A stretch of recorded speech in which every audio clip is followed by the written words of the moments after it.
It's reading time with Steffi. Today's book is The Beginner's Bible, Timeless Children's Stories, written by Zondervan. Please subscribe to my channel as I'm adding a new book each week. And if you enjoyed this video, please give it a like. The Old Testament, Timeless Bible Stories, Genesis 1 to 25. The Beginning, Genesis 1. In the beginning, the world was empty. Darkness was everywhere. But God had a plan. God separated the light from the darkness. There will be light, he said, and the light turned on. He called the light day, and he called the darkness night. This was the end of the very first day. Then God said, I will divide the waters. He separated the waters in the clouds above from the waters in the ocean below. He called the space in between them sky. This was the end of the second day. Next, God rolled back the waters and some dry ground appeared. He made plants of many shapes and colours. He made mountains, hills, and valleys. This was the end of the third day. God put a shining sun in the sky for daytime. He put a glowing moon and twinkling stars in the sky for nighttime. This was the end of the fourth day. On the fifth day, God made swishy fish and squiggly creatures to live in the ocean. Then God made birds to fly across the sky. On the sixth day, God made animals to creep, crawl, hop, and gallop. Then from the dust, God made the most wonderful creature of all, a person. God named him Adam. On the seventh day, God rested. Adam and Eve, Genesis 2. Adam and Eve, Genesis 2. God had planted a beautiful garden for Adam in a place called Eden. A river flowed through the garden. Adam loved his new home. His job was to name all the animals and care for the garden. Adam loved all the animals, but he could not find a friend that was just right for him. So God created a woman. Adam named her Eve. She was just right for Adam. Adam and Eve loved each other.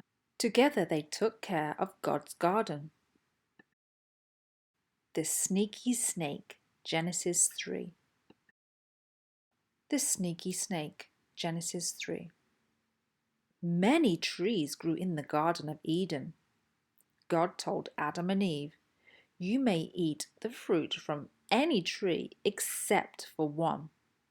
Never eat the fruit from the tree of the knowledge of good and evil. Now, there was a sneaky snake in the garden. One day, the snake saw Eve near the special tree. It hissed, did God really tell you to not eat the fruit from this tree? The snake wanted Eve to disobey God.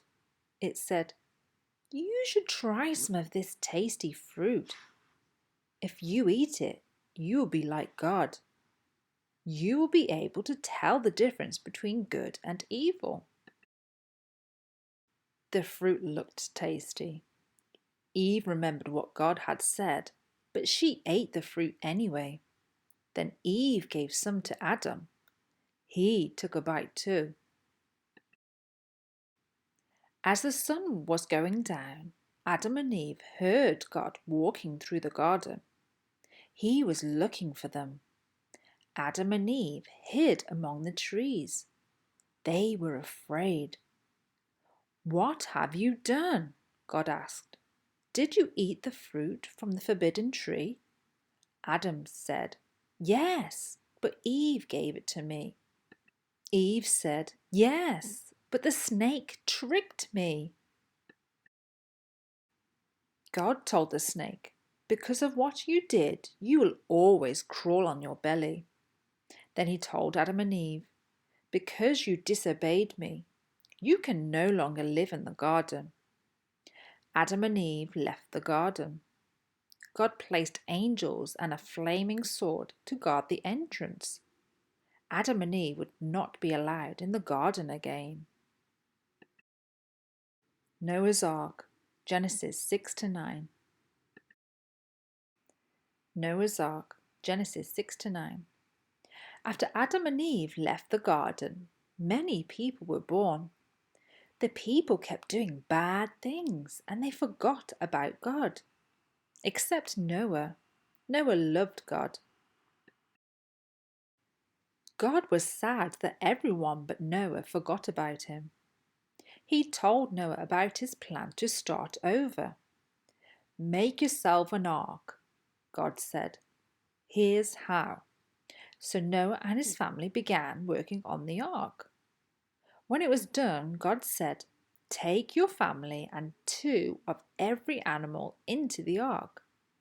Animals crept, crawled, hopped, and galloped into Noah's new boat.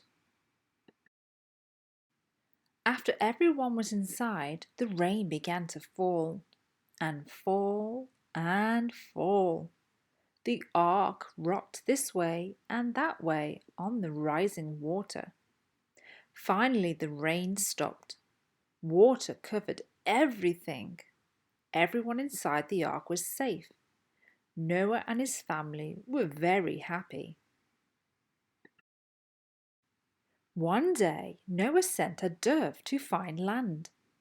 It flew and it flew, but it never found any. So it came back. 1 week later, Noah sent the dove out again. This time, it brought him an olive leaf. Noah cheered. It must have found land. The ark finally came to rest on the top of a mountain. God told Noah to leave the ark. Noah and his family praised God. God put a beautiful rainbow in the sky. It was a sign of his promise to never flood the whole earth again. The Tall Tower, Genesis 11. The Tall Tower, Genesis 11. After the flood, everyone spoke the same language. One word meant hello, one word meant mom, and one word meant dad. The people said, "If we work together, we can do anything. Let's build a tower that goes all the way up to heaven. Then everyone will see how great we are." The people worked on their tower. They built it taller and taller. They began to brag. God did not like the way that they were acting. It was as if they no longer needed him. So God mixed up their language. When they tried to talk to each other, it sounded like babble. Everyone was confused. Then God scattered the people all over the earth. They had to stop building their tower. From then on, the tower was called Babel. A New Home, Genesis 12 to 17. A New Home, Genesis 12 to 17. Abraham loved God. So did his wife Sarah. One day, God told Abraham to move to a new land. So, along with their helpers, Abraham and Sarah packed up and went. Abraham's nephew was Lot. Lot and all his helpers went with them too. The helpers began to fight. there was not enough grass for all the animals. So Abraham said to Lot, "You pick your own land to live on." Lot chose the best land. It had the most green grass and the most water for his animals. Lot moved to his new home. Then God gave Abraham a blessing. God said, "All the land that you see here will be yours forever. Also, you and Sarah will be blessed with many children." God led Abraham and Sarah to a place called Hebron. It was beautiful. The visitors, Genesis 18:21. One hot day, Abraham was resting near his tent. He heard footsteps.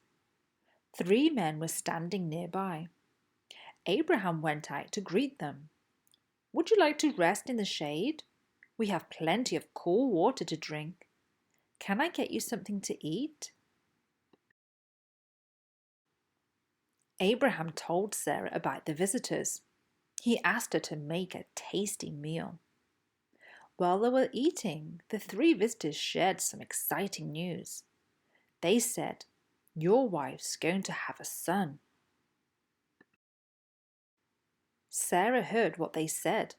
She laughed, thinking, "I am too old." God asked Abraham, "Why did Sarah laugh? Anything is possible with the Lord." Sure enough, the next year, Sarah had a baby boy. They named him Isaac. A bride for Isaac, Genesis 24-25. When Isaac grew up, his father, Abraham, wanted him to get married. Abraham told one of his servants, "Go to my homeland. There you will find the perfect bride for Isaac." So Abraham sent the servant on his way with 10 camels and a lot of jewelry and clothes. They were gifts for Isaac's new bride. The servant reached Abraham's homeland. He stopped by a well and prayed, "Dear God, please show me the woman you have chosen for Isaac. I will know she is the one if she offers water to me and my camels." Before he finished praying, a young woman with a jar walked towards the well. After she filled her jar, the servant asked her for a drink. She gave him a drink. Then she gave water to his camels. She was the answer to his prayer. Her name was Rebecca. The servant gave her the gifts, and they went to meet her father. The servant asked for his permission to take Rebecca to Isaac. Rebecca told the servant she would be happy to go. When Isaac saw Rebecca, he fell in love with her. Soon they got married. Isaac and Rebecca had twin boys called Esau and Jacob.